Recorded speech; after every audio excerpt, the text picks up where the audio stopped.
Today we're talking about badass women in history, specifically Luisa Capetillo. Now, she is a Puerto Rican woman, so some of the words in here are going to be mispronounced because I don't speak Spanish. So I hope you are gentle in the comments. Anyway, let's get into it. Luisa Capetillo was born in Arecibo, Puerto Rico on October 28, 1879. Her mother, Margarita Perón, was a French domestic servant, and her father, Luis Capetillo, was a Spanish laborer, taking a succession of jobs on the docks in agriculture and in construction.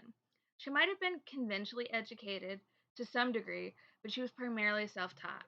She read European literature and philosophy and studied the works of Russian novelist Leo Tolstoy and French anarchist and free love advocate Madeleine Vernet. Louisa viewed her education as the mother of freedom and thanked her own mother for allowing her to freely delve into things unhindered by tradition. Louisa lived during a time when Puerto Rico was just beginning to experience industrialization. Wages were low for men and even lower for women.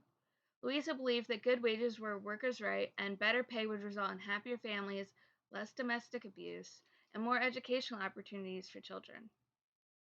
Although she acknowledged that men were just as oppressed as women at this time, she empathized with the plight of the female worker.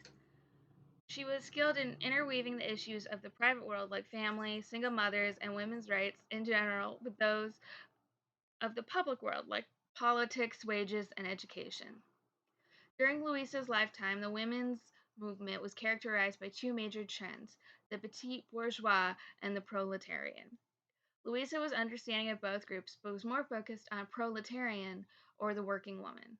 In her book, and I'll put a link down below, I'm not going to try to pronounce the title because, like I said before, I don't speak Spanish and it would be awful. So I'll just put a link down below. She pointed out that affluent women were never touched by the problems that affected working women because they didn't have to take jobs outside the home to support their families and hired other women to take care of their children. In 1915, she was arrested for wearing pants in public. Apparently, she was unremorseful. Honestly, I wouldn't be either.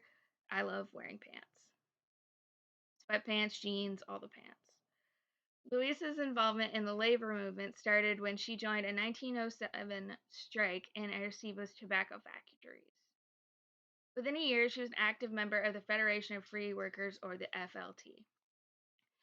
In 1910, she became a reporter for the Federation's newspaper and founded a newspaper of her own that addressed women's issues specifically.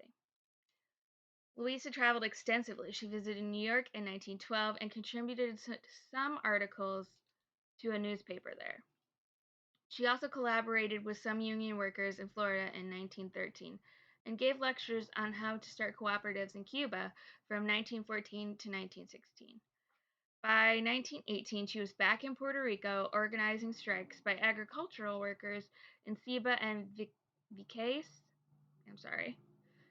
That same year, she was arrested for violence, disobedience, and being insubordinate to a police officer. She died of tuberculosis at the age of 42, and her funeral was attended by thousands. Her work and writings fell into obscurity for decades due to bad preservation and few reprints. In the 1970s and 80s, academics brought her work back to prominence in all its messy complexity. I refuse to accept the assertion of any historian who erroneously believes that women have no right to use their freedom without being considered corrupt or immoral. This is a quote from Luisa Capetillo in March 22nd, 1914.